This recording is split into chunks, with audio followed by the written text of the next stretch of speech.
You're listening to Frank Skinner on Absolute Radio. Sponsored by Treebor Soft Mints. Absolute Radio. Oh, that was Good Shoes with City by the Sea. Sort of a lilting, gentle, kind of a start to the show.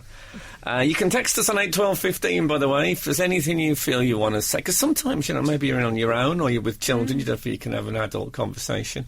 But it's something you want to get off your chest, so, Maybe my neighbours would like to apologise for the noise they made last night, keeping me up. That's what I'm saying. Well, they'd be listening, though, or they'd be sleeping off a big one. Let's hope this wakes them up. Well, yeah, I always think about if neighbours keep you up. The next morning, I'm really, really loud as I possibly can be to get my own back. Do you think I was loud this morning? I imagine so. Oh, yeah, a lot of doors were slammed.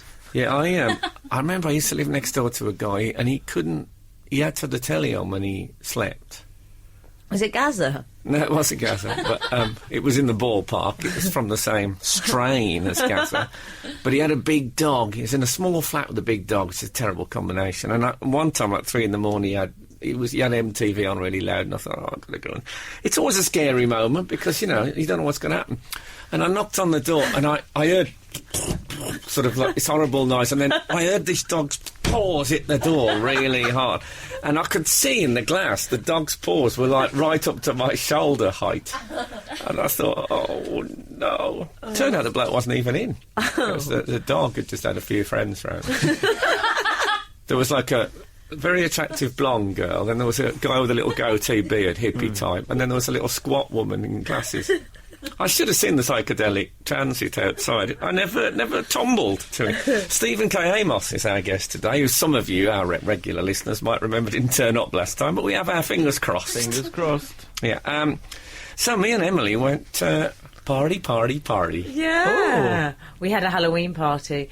It was, I should say our celebrity friend, Jonathan Ross. Yes. I've heard of him. Yeah, you weren't invited. Oh, sorry. No. Well, he's more your celebrity. I'm a hanger-on, let's face it. Yeah, you are.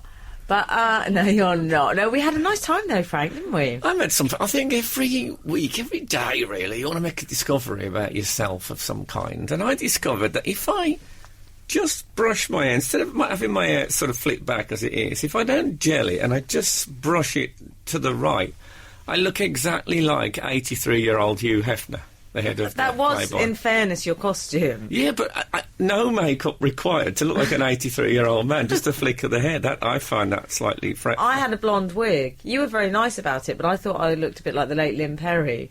I was worried it didn't really suit me. Yeah, I think that's your spirit emanating from within. There's a Lynn Perry element. No one knew who I was. I saw 2 pictures of me in the paper. One said Red Devil, Frank Skinner, because I had horns with the Hugh Hefner outfit. And the other one said Frank Skinner turned up in pyjamas and a dressing gown. Well, no. So what a waste of time that turned out to be.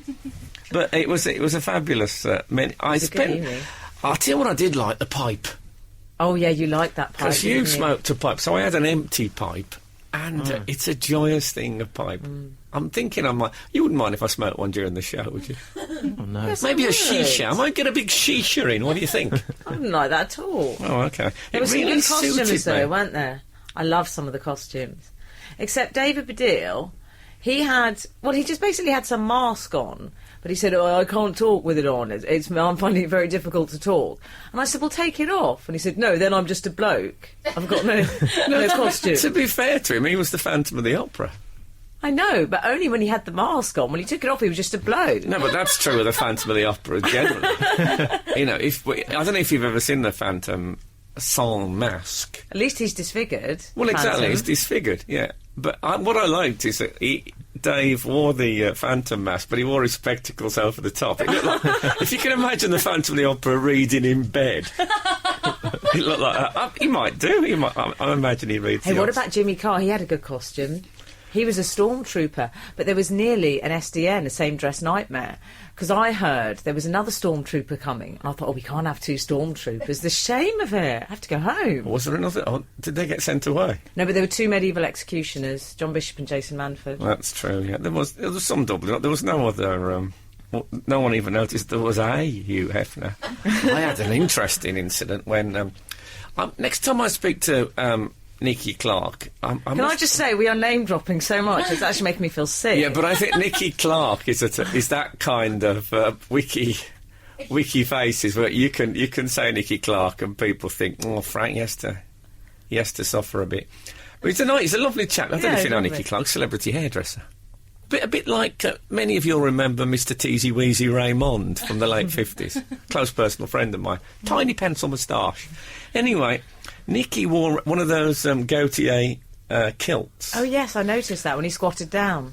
But he said to me, he started talking to me about music, and he said, who's your favourite band? And I said, The Fall. And he said, I've never heard of The Fall. And he settled himself on the ground, cross-legged, in front of me, like I was like a school child being read Stig of the Dump by a supply teacher. And, of course, that's the way he sat cross-legged with the kilt. Oh. I mean... Was he wearing it in the traditional way? Or? No, he wasn't wearing it in the traditional way, I'm glad, but it was still... He was wearing a kilt? Yeah, Is that his idea of scary, being Scottish? But it was a black kilt. All right. So it was it had a gothic element. Yeah. You want a gothic element, I think, in that kind of thing. But yeah, so I sat Nicky Clark down and explained The Fall to him, whilst trying not to look at his underpants. That was my night. That is scary. You know, I imagine there's people at home thinking, "Oh, you live it, you people." So I stayed in. Watch X Factor. There you go. That's Gareth's contribution to Halloween. Was it my mistake, or was Cher Lloyd's version of Stay, in truth, appalling? Oh, I quite liked I it. thought it was good. No, but it was somebody who couldn't quite get it, crying and thinking, this will turn it round. Oh, I always do that. I might try to get out of this link. This is Frank Skinner on Absolute Radio. Frank Skinner. Absolute Radio. Frank, we've had a little email in from David Bucknell, who says, Hi Frank, when you shouted the West Brom football song finishing over land and sea and water... Ah, yes. You advised you had no idea what the last bit was about. I don't think anyone knows for sure, but it may be worth throwing out to the listeners for their guesses. Shall I just do it one more time? Yeah. This is a genuine chant that West Brom fans do, completely unironically, that goes, We will follow the Albion over land and sea and water. David goes on to say, the way you said it, it sounded like you were partway through singing the footy chant, then had barked urgently at a waiter in a posh restaurant to fetch you water with your meal. I don't think you would do that. Cheers, David. Well, thanks for that vote of confidence, David. But I like that, yeah. We will follow the Albion and sea. Oh, and water. Yes. Frank, I think you should say it like the speaker. Like the speaker says order. That's how you should say and water. And water. No, someone once said, I said, doesn't make any sense, over land and sea and water. And this guy seriously said, perhaps it means like fresh water as opposed to salt water. Which I thought was a lovely idea, over land and sea. But if there's any rivers or estuaries, actually an estuary, would that be salt water or would it be... Oh, I don't know. That's this week's phone-in. I guess some of the salt would seep in. Someone will know. We've got some really bright listeners. They'll know estuary, salt or fresh. Yeah, you can probably tell by the wildlife. Just reach in, take out a small perch or a chub. You know where you're working. Or taste it. You could taste it. I'll tell you what I was... you could taste it if it's salty, etc., etc. What did we... Oh, yeah, there's the Jack Whitehall story. Oh, yes. Oh, yeah. Now... Jack Whitehall, it's not really a story. It's he was seen in a cab with Kelly Brook, but hey, who hasn't been seen in a cab with Kelly Well, Brook? if it's not Danny Cipriani. I haven't. Charlie Drake wasn't. I haven't. Do you know Charlie Drake? Hello, my darling. Never seen. Did a lot in his career. I think he died before she rose to eminence.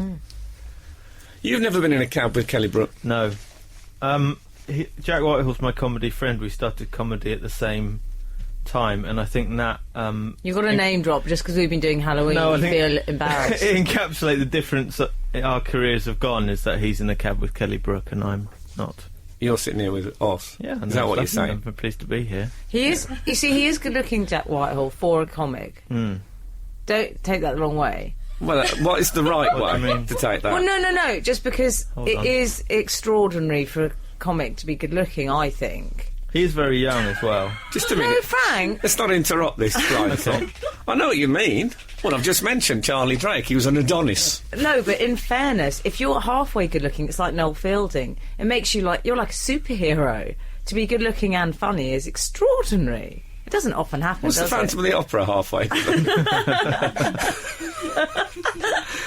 It is. I think it's a disadvantage. I've often said that if Laurel and I haven't often said. I've said it about 4 times. I think it's 5 times. I'll check my journal. 4 times that if Laurel and Hardy had looked like Robert Redford and Paul Newman, they wouldn't have been funny. Well, you've got to think that, haven't you? Well, how often do you Otherwise, laugh? how depressing is life? How often do you laugh at really good-looking people? Unless, they've saved. But Jack fallen Whitehall down is some funny. stairs. Sorry, guys, Jack Whitehall is funny and he's hot. Yeah, as you say, it's a rare combo. But I thought you said you'd gone off him. I did go off him briefly because I saw him on Mock the Week, and when they go in what I call that testosterone pit of doom, when they have to go and do stand-up. I'd like the listeners to brace themselves now. This is what put Emily used to think he was lovely and gorgeous and sexy. This is what changed her mind. Right, go for it. He went into the testosterone pit of doom to do his gags, where they all have to step forward, and then he lost his footing, and he fell over. Yeah. And he just, I don't know, it kind of eroded away at his handsomeness. He looked all vulnerable and like some little fawn in a forest. I completely went off him. I didn't fancy him at all. You'd be a rubbish footballer's wife. I was, yeah, but that's another story. I mean, sorry, I forgot that. Yeah. Well, not wife, exactly. Let's say friend. Sorry, did I look like I was going to press? I was going to press a button. I changed my mind. I'm going to press it now. Now you've just stopped without me. Play to the whistle. That's what they say. This is Frank Skinner on Absolute Radio.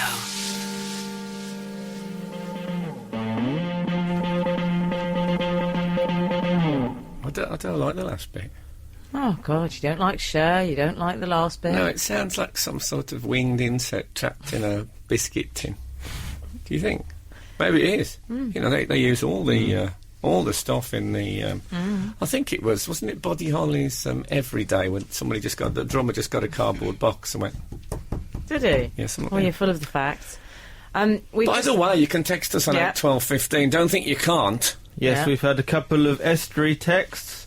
Estuary, where a river meets the sea, therefore a mixture of both fresh and salty water. As a result, it's salty. Matt, geography teacher. I'm glad that we get geography teachers. I asked whether an estuary was salt or water. I Salt can or fresh actually outrank you with the geography teacher. Can you? I'll can. see your geography exactly. teacher. And I I'll will, rank. actually. Yeah, you probably will, actually.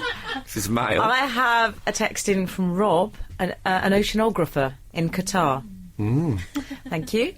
An oceanographer in Qatar makes him sound like a microbe.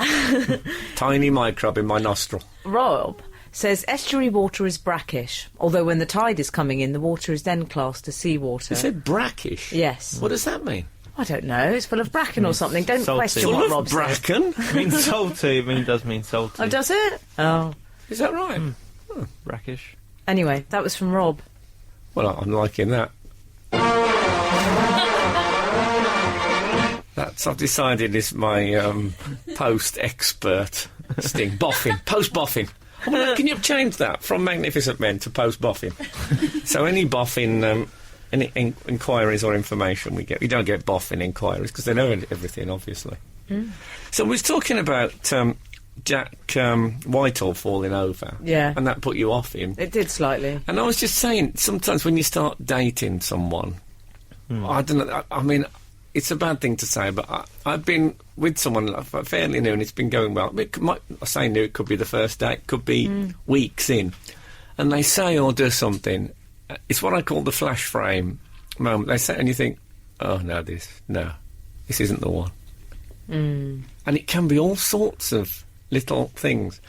A woman I remember once described Nick Hornby's Fever Pitch to me as a novel.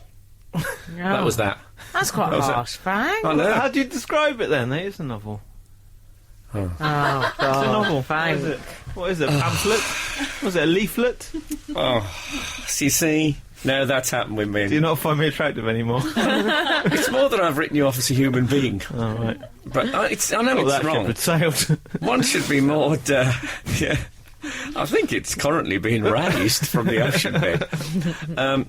Or do you always sit like that? No, I know it's wrong, that, but you know what it is? Just a little... Somebody just says that.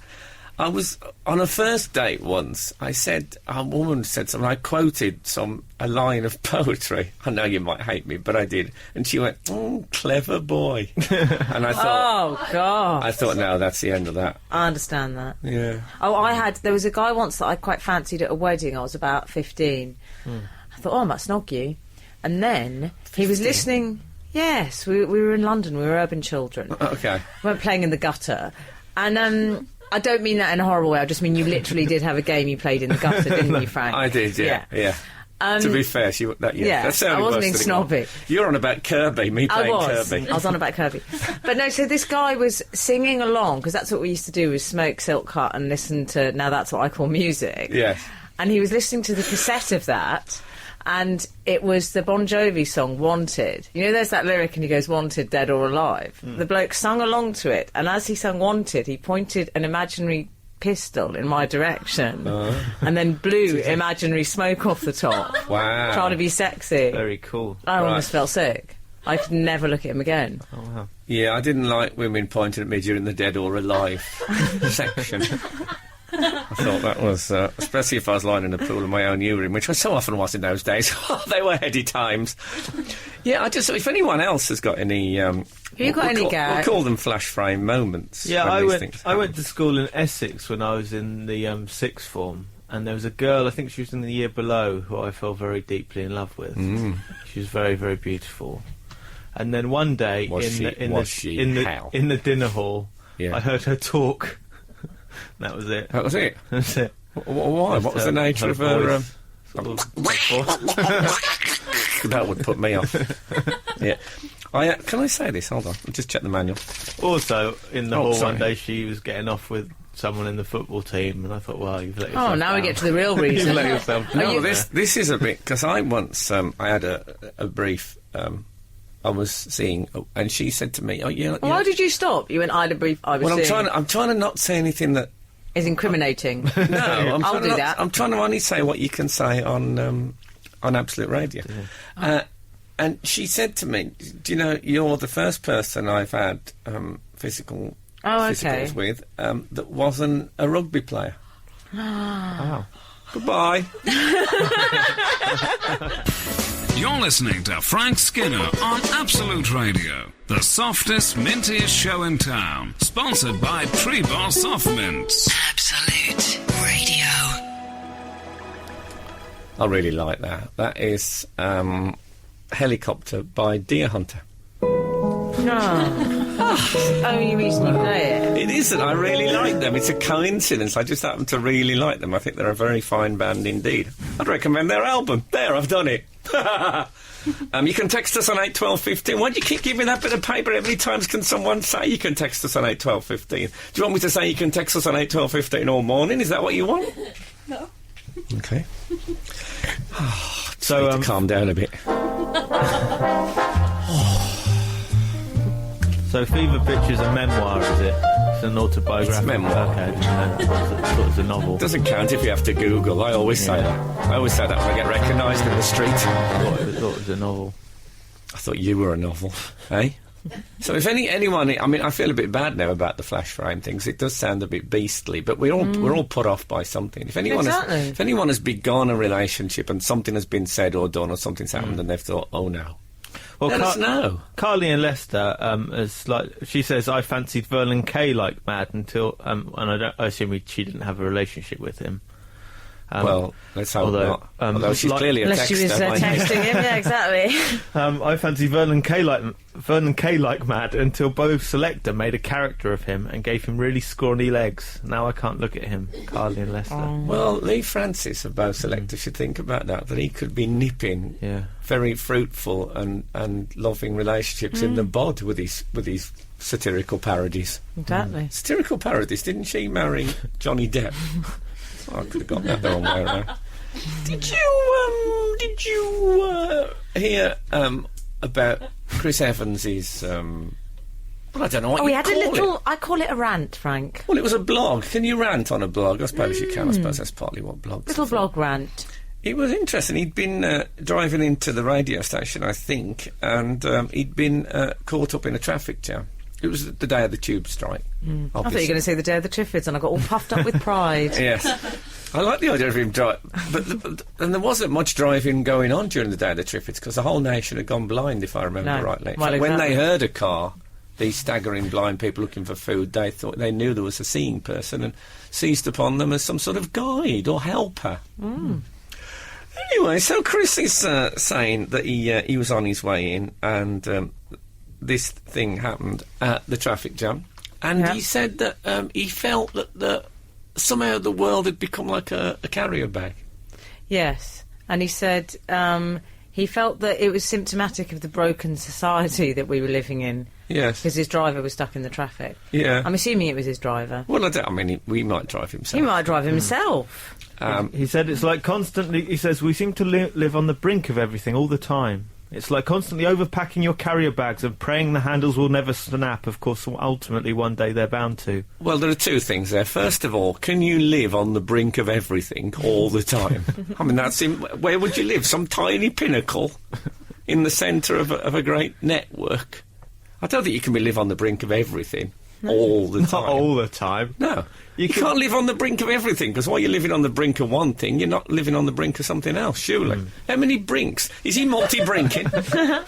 And also, he needs to double bag Yeah. with his carrier bag anxiety. Actually- If ever I've overpacked a little, I just double bag. Who overpacks in this day and age? One of those canvas Especially, bags. he should be using a Hessian environmentally Yeah. friendly bag anyway, if I may say. Yeah. What, metaphorically, though? No, Oh, really? Well, I think he's being metaphorical. I don't. I think he's being very literal. He also... I think he's packing that metaphor to the brink. He's packing it so full that one day, eventually, He's not putting glass bottles in with vegetables, is that what you're saying? one day. Because it's that not the first time he's put break. glass bottles in with vegetables, if I remember. But what if he's right? He could be Nostradamus in a polka dot shirt. Then we'll be laughing on the other side of our faces. Nostradamus in a polka dot shirt. Yeah, isn't that a novel by Beryl Babe? Well, I'm coming back to this because he said something else which I found absolutely fascinating. Yes. This is Frank Skinner Absolute. Radio. That's the fabulous Clash, Rock the Casbah. Frank, we've had a couple of texts in on That's tremendous 81215. news. Some flash frames. Anne from Nottingham. This is when you go off someone, they do one thing and it puts you off them forever. Yes. She says, I had a moment. I fancied a boy for ages. He turned up to my birthday party in a polo neck jumper. That was it. I avoided him all night. I understand that. People are very strict, aren't they? Lee from Lee Stourbridge said, I once went out with a girl and couldn't get past date 2 as she stated Critters as her favourite film. She also had strange toes. Oh, I'd like more details. Oh, we on got that. as far as the toes. Quite a lot of information for date 2, I thought. Yeah, I want to know. Yeah. Well, she could have had an open toe sandal. There's Lee from Stourbridge. Yeah. I used to live in Stourbridge. I used to live on the Lakeside Estate in Amblecote. You'll know that. That's where the bloke lived with the dog. Oh, it's all the threads are coming together. I feel like I'm living on the brink of everything all the time. Dave from Worcester says, Hi Frank, I once took a girl out on our first date and we were talking about the film Pirates of the Caribbean. She said, that's if pirates even existed. That was the end of that. At least she didn't question the Caribbean. Look on the bright side. Oh, marvellous. And Leslie Guinness says that brackish water is a mixture of salt water, i.e. seawater, and fresh water. And she's an avid scuba diver. So it's kind of, there's seawater and there's fresh water, and brackish is what you get if you mix them. Okay, well, that's good to know. I like the idea of learning. I'll try and get that into conversation today. Oh, great. Say, for example, if I go around someone's house, their dog bounds right up my chest, puts its tongue straight into my mouth. I'll say it's odd with the dog's saliva, although it's of a creamy substance. It's almost brackish. And then they'll go, "Whoa." You'll see him do the sly look to the OED. He's just French kissed our dog, but that's very good. Well, now, come on, he started. He was thrusting. What can I Yeah, do? but he didn't have to carry it on for so long. I didn't have to put my hand at the back of its head. Rhett Butler embrace. Oh, no, I don't do the dog kissing thing. I think it's... Oh, that's unusual. Yeah. No, but some Guess people... what? FYI, nor does anyone. No, people do. You see people letting their dogs lick their actual mouths. You must have seen that. No. Oh, I'm sure. Not just the lips, the outer lip, not the... Obviously, I exaggerated it into a tongy dog kiss. Tongy dog kiss. What a band they were. Really good. Do you remember their first album? We were talking about Chris Evans, Frank. Yeah. Oh, something else that Chris Evans said. Yeah. He said we seem to live on the brink of Earth all the time, and then he says we may have pushed this world of ours a little too far. We shall see. Oh. It's a tube strike. Not a nuclear holocaust. I mean, and also, how shall we see? What are we going to see exactly? Is the oceans? Is there going to be bracken coming up through the Earth's crust? Is that what he's going to suggest? Oh, he likes his dystopian nightmare. Is it bracken? That's what it's You called. mean the kraken? No, I mean bracken. Bracken, like leaves? No, that mixture of salt and clear water. Oh, no, I don't think that's called bracken. Brackish water. Oh, brackish. You can't call it bracken. Bracken's like leaves. Actually, bracken is my girlfriend's rabbit. I've just remembered. Oh. Well, if he came up through the Earth's crust, that Well, would he's be buried. the end of the world. It's possible. Yeah. I like to see rabbit coming on from a nice crust. I don't know about you. Bit of gravy, top notch. I'm just going to do a rabbit noise then, and I just remember there isn't one. There essentially isn't Thumping. one. Why does Chris Evans say, "We shall see"? I think that's quite a strange way to end it as well. Well, you've identified him as a sort of ginger Nostradamus. He is the Nostradamus of our time. And he's doing that, isn't he? Oh, yeah. Isn't he being slightly threatening that he knows something about Armageddon that we don't know? Who told him that? Moira Stewart? Yeah, well, I think she is. She's into that sort of end of time type philosophy. I remember reading that somewhere. She sounds like she swallowed a winged insect. She's got that sort of buzzing. So attractive, though, I have to say. Still.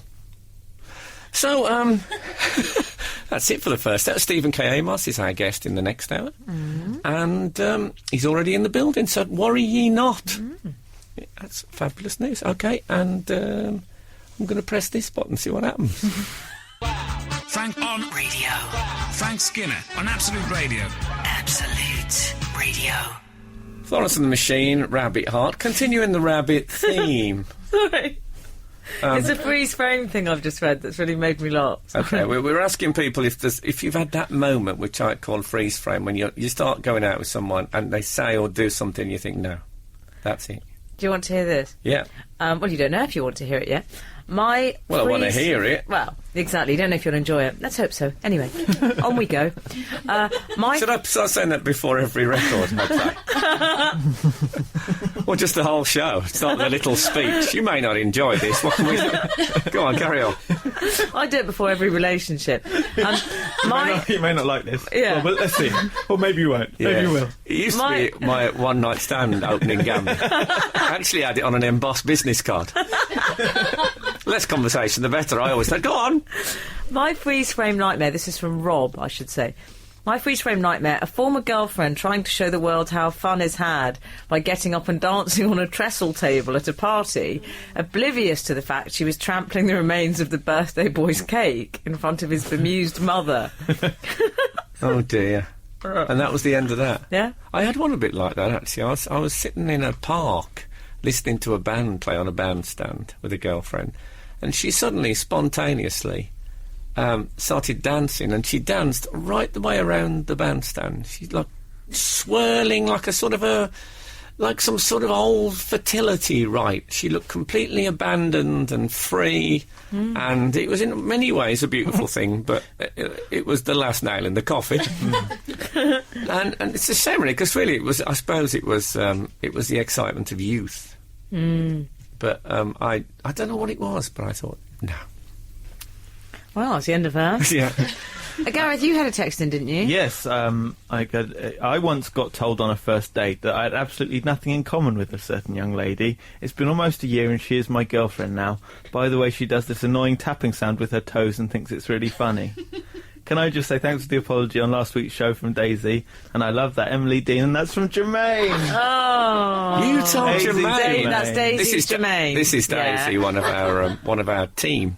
I'm calling it a team. There's Yeah. 5 of us in total. It's a sort of a team. It would be in basketball.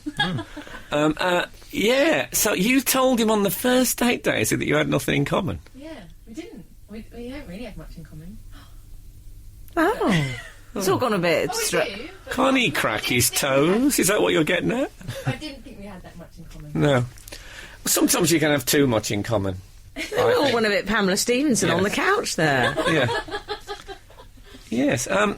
Can you have too much spite, Victorian child? So, yes, I think you can have too much in common with people. I think it was Can Billy you? Joel who said, I don't want clever conversation. I don't want to work that hard. I just need someone to talk to.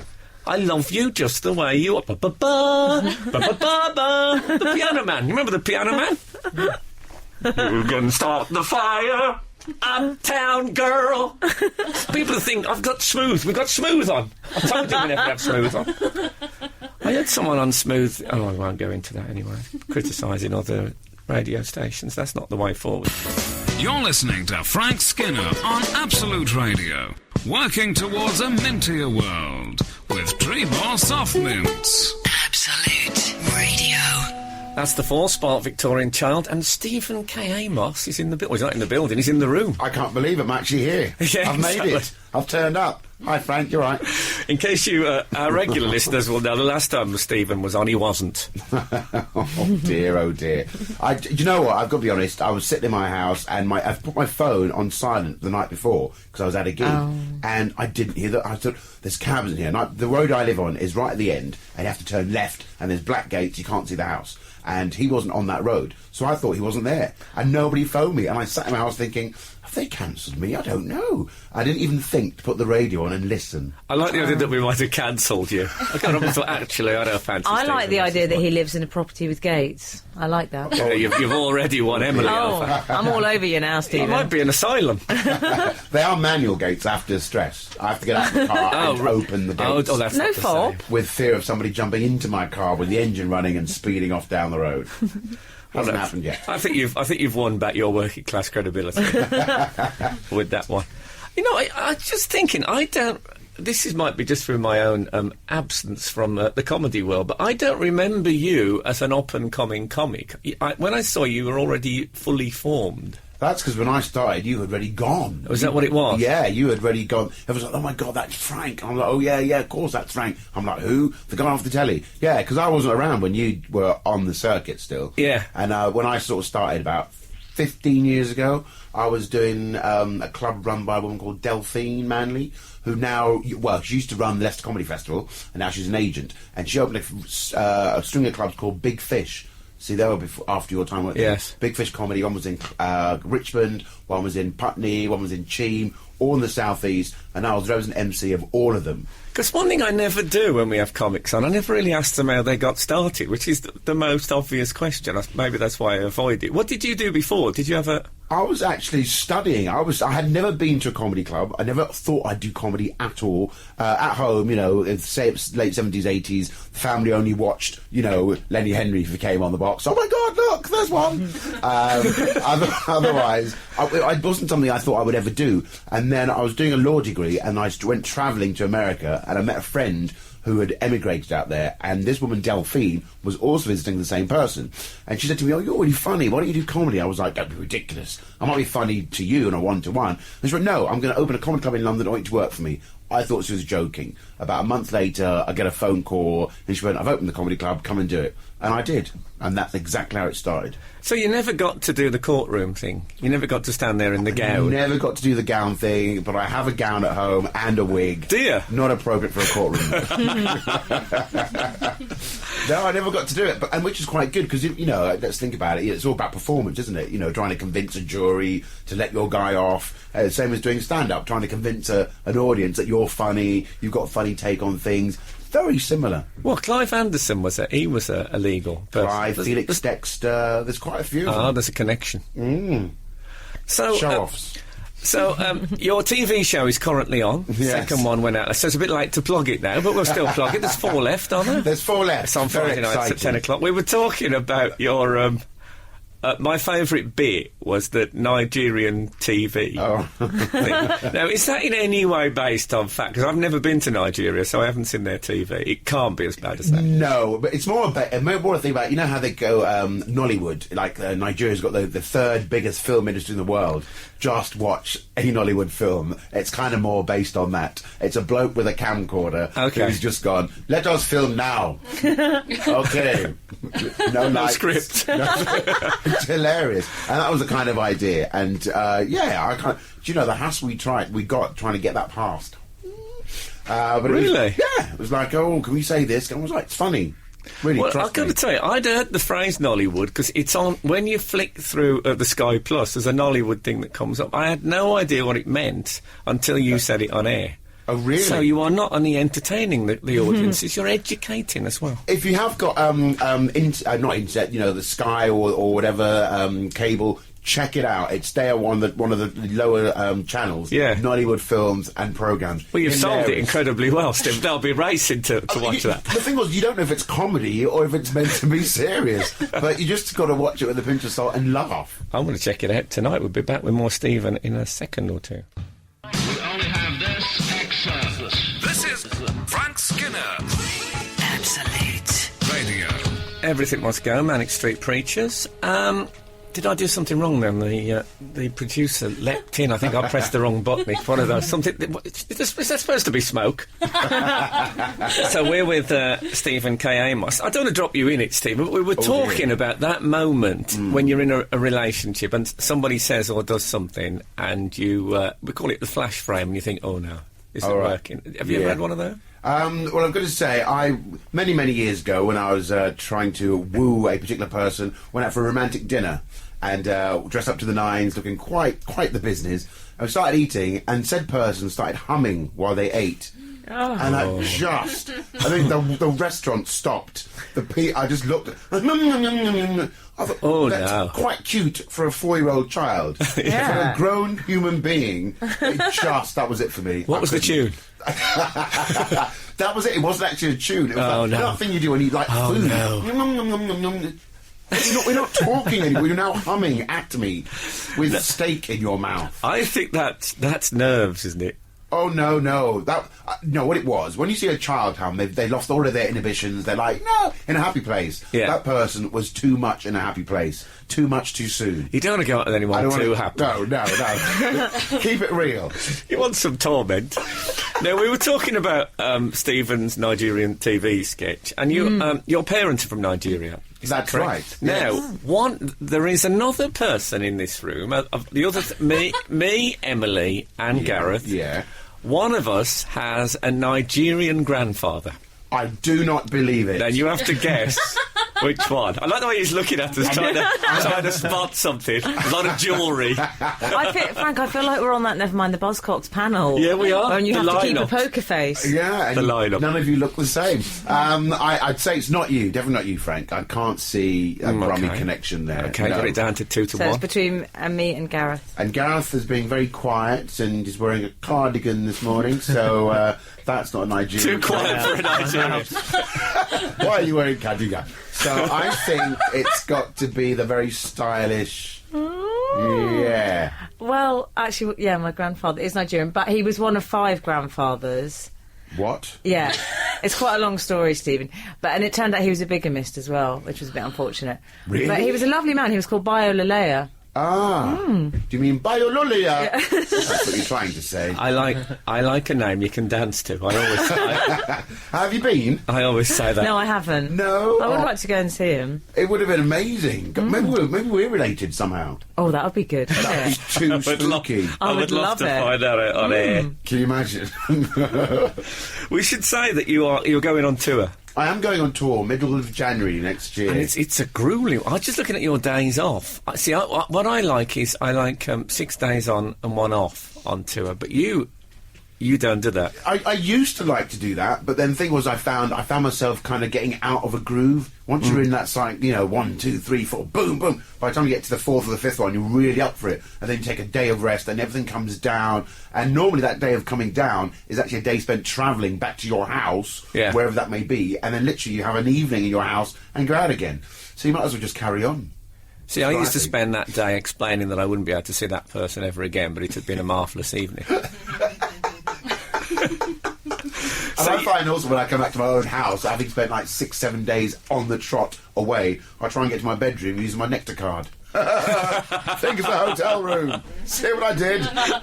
Gareth, laugh. I laughed. There was no need for the footnote.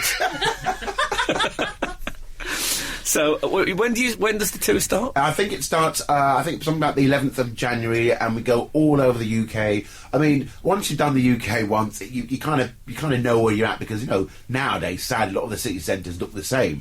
But the people that come to the gig, they're the ones that make it so exciting. And the whole travelling around, I always go with a tour manager, a very good friend of mine, and a support act, and another guy. There's 4 of us on the road in a van. Oh, it's like being the Beatles. It's oh, how wonderful. We haven't yet got groupies chasing the van, but we have avoided staying in really horrible, grotty places. We try and make every night an event, an exciting journey. We try and find something. Stay in a nice hotel. I stayed in a hotel once in Leamington Spa. I got in, and the manager went, "Are you staying here?" And I went, "Yeah." He went, "All the others stay across there."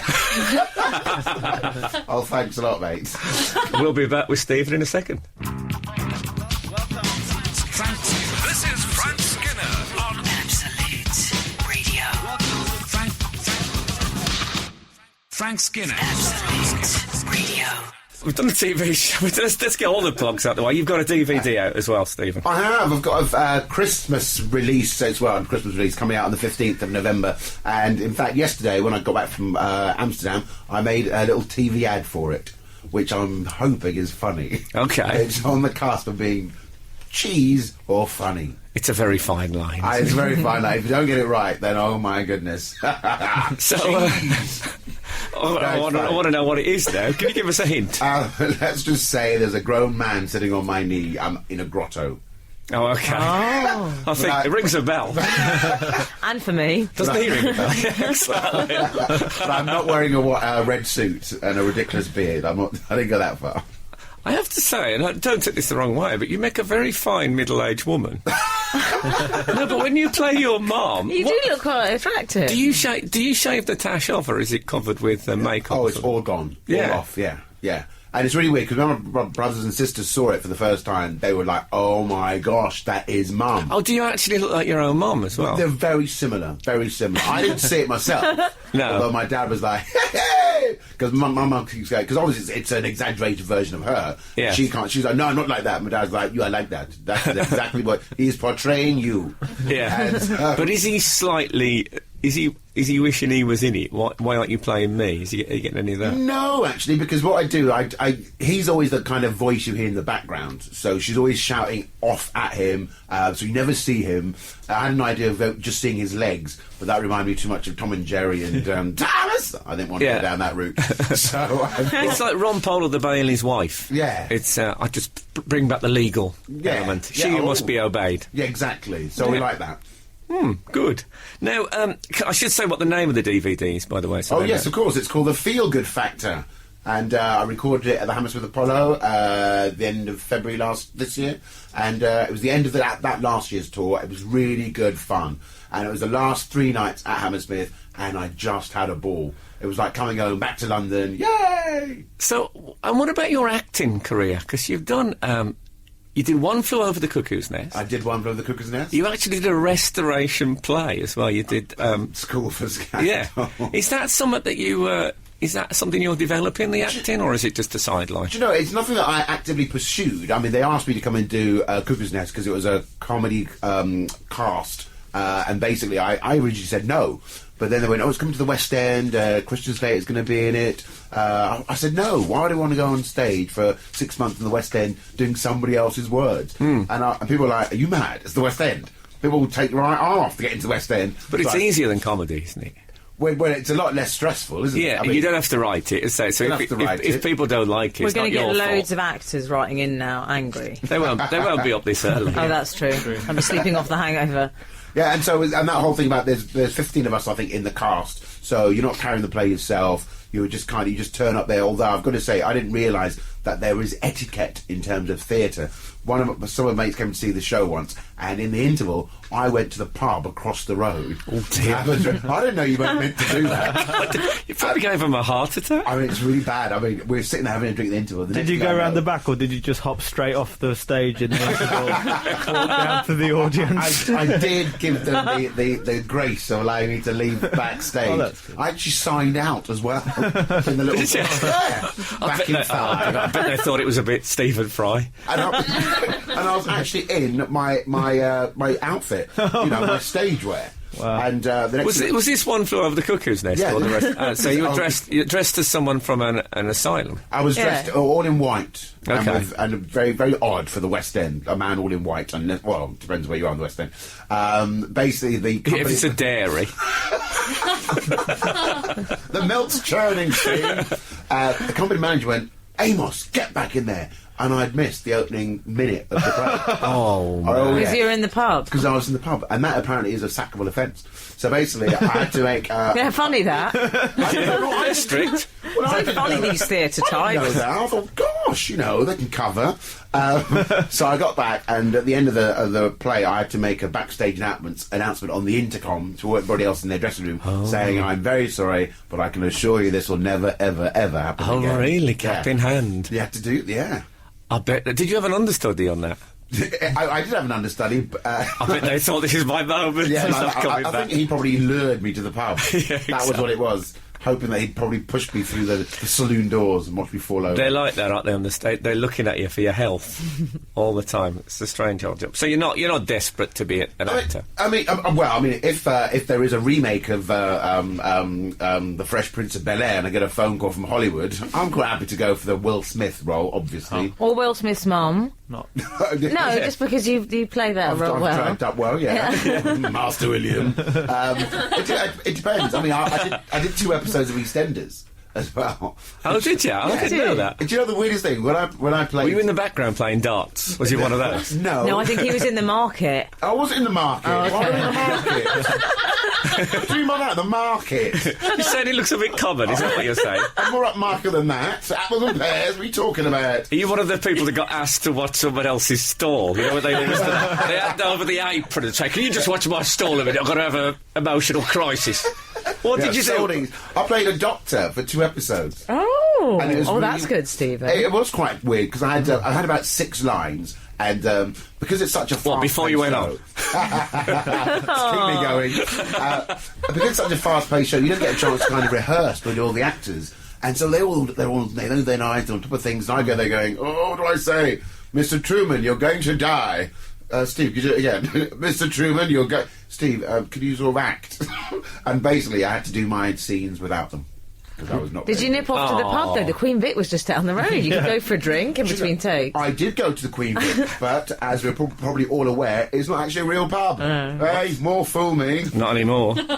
Okay, well that's... And what I'm hoping for is to do Coronation Street, which is my favourite soap. It's so funny. It's so camp. It's just like pantomime. Are you working your way through all the soaps? I want to. Can you imagine me just walking into the Royals Return? I look forward to seeing you on Albion Market. So that was Stephen K Amos. His show is on Friday nights at 10 o'clock on BBC Two. He starts touring on in January. Mid-January. And the DVD's out. Oh, the 15th of November. And what's most exciting of all is he turned up this time. This is Frank Skinner on Absolute Radio. Yes, it was Oasis. You don't get much more Absolute Radio than Oasis, I think. The 38-year-old man with the black T-shirt. Just a hint of patchouli oil. He's dancing around his squalid bedsit as we speak. Good luck to you, Dave. Okay, speaking of Dave, I did a bit of filming this week. Oh, did a bit of filming. you? Yeah, and who wrote the film and who directed the film? Orson Welles? Yeah. Oh. Yeah. Well done. Oh, he's lost some weight. And the sherry, I must say, was top-notch. I need a sherry. Nothing like him. More Fern Britton is the way it came out. So, No, what was it, genuinely? David Baddiel has written a he's short my film favourite. for He's my Sky. friend I as think well. I've mentioned Sky on here. And David Baddiel, what's it about?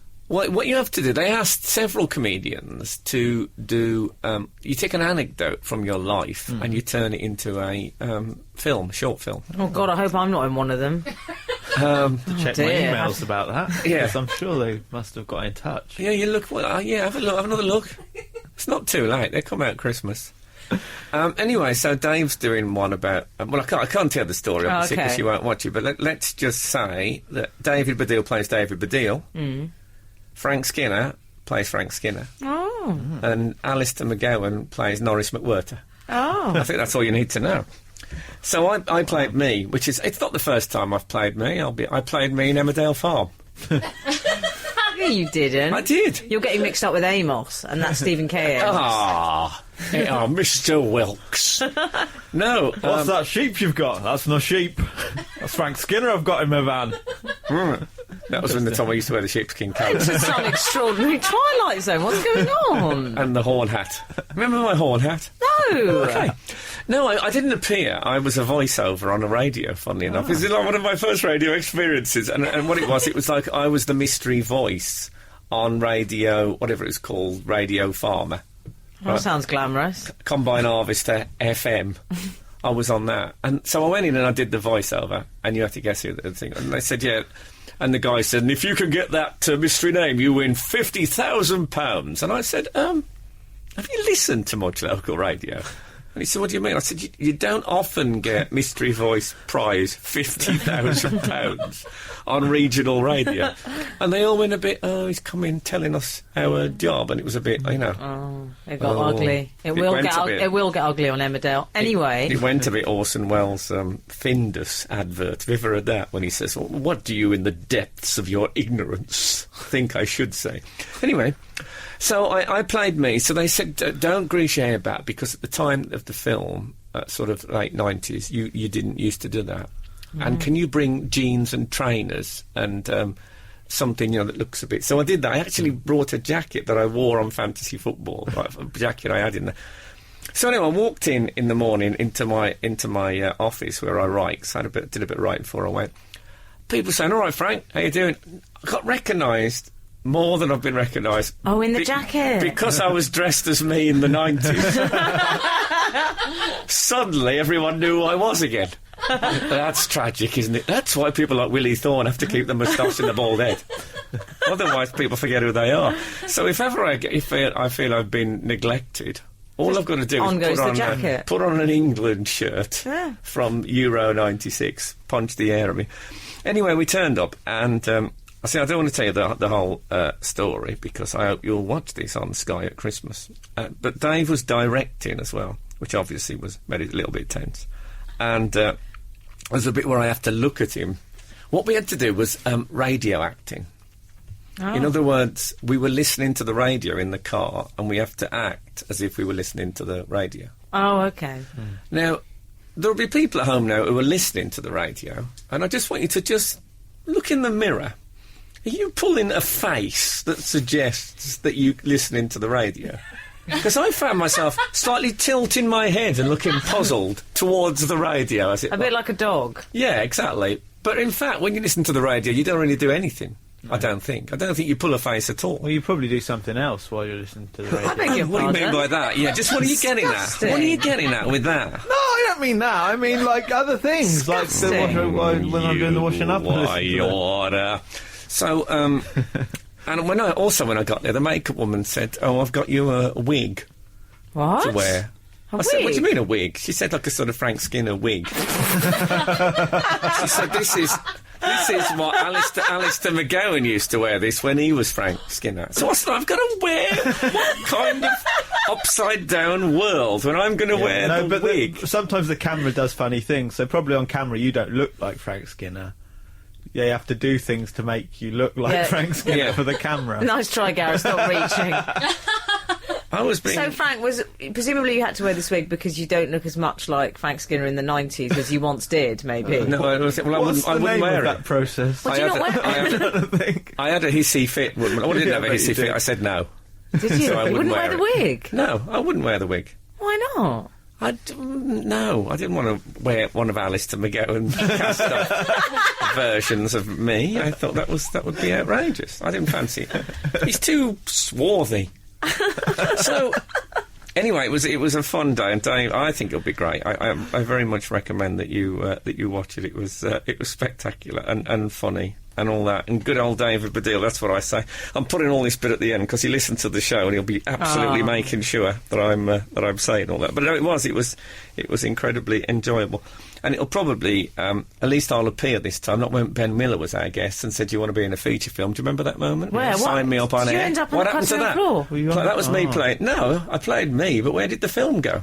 Wouldn't it be like one of those actors? Well, you can't help that. You can't help that. Limited screenings. Where do these films go? You know, when you read a theatre programme and it says films under the actor's name, films, and it's always things like Kestrel on Fire, A Night in Westminster, The Blue Strawberry, things you've never... Just make a name up. Anyway, we must move on. Ben Jones is banging on the window like some sort of ape in the zoo.